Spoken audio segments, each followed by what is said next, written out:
మనము GDP deflator గురించి తెలుసుకుంటాం. తెలుగులో కూడా జీడిపి డిఫ్లేట్ అంటారు.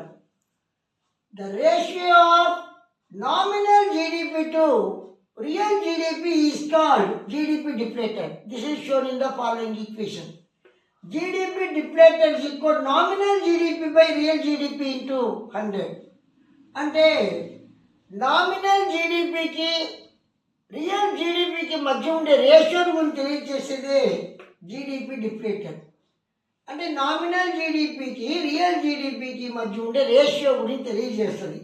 నామినల్ జీడిపి అంటే జీడిపిని కాన్స్టెంట్ ప్రైస్తో క్యాలిక్యులేట్ చేస్తాం. రియల్ జీడిపి అంటే జీడిపిని కరెంట్ ప్రైసెస్తో క్యాలిక్యులేట్ చేస్తారు. కాబట్టి నామినల్ జీడిపి 1000 రూపీస్ అయినప్పుడు రియల్ జీడిపి వచ్చి 500 రూపీస్ అయినప్పుడు అప్పుడు 1000/500 ఇంటూ 100 ఆన్సర్ వచ్చి 200 వస్తుంది. కాబట్టి జీడిపి డిఫ్లేట్ వచ్చి 200గా చెప్పచ్చు. ఈ యొక్క జీడిపి డిఫ్లేట్ అనేది ఎకనామిక్ గ్రోత్ గురించి తెలియజేస్తుంది. యాక్చువల్గా కంట్రీలో ఎకనామిక్ గ్రోత్ ఎలా జరిగిందని చెప్పండి.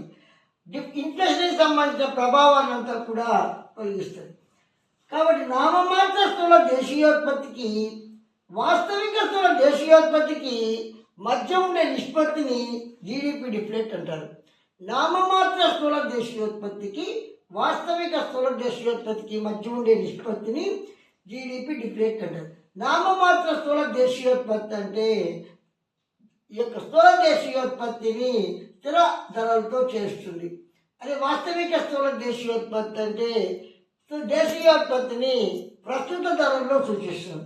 కాబట్టి ఈ రెండింటిని మన నీకు నామమాత్ర జీడిపి 1000 రూపీస్ అయితే వాస్తవ జీడిపి 500 రూపీస్ అయితే 1000/500 ఇంటూ 100 ఆన్సర్ 200 వస్తుంది. కానీ నీకు ఇది ద్రవ్యోల్బణాన్ని తొలగించి అసలు వృద్ధిని సూచిస్తుంది. దీని ఇంప్లిసిట్ ప్రైస్ డిఫ్లేట్ అంటే ఇంప్లిసిట్ అంటే ఇది కనపడదు మనకి వాస్తవంగా. కాబట్టి దీన్ని ఇంప్లిసిట్ ప్రైస్ డిఫ్లేట్ అని చెప్పి అంటారు అన్నమాట.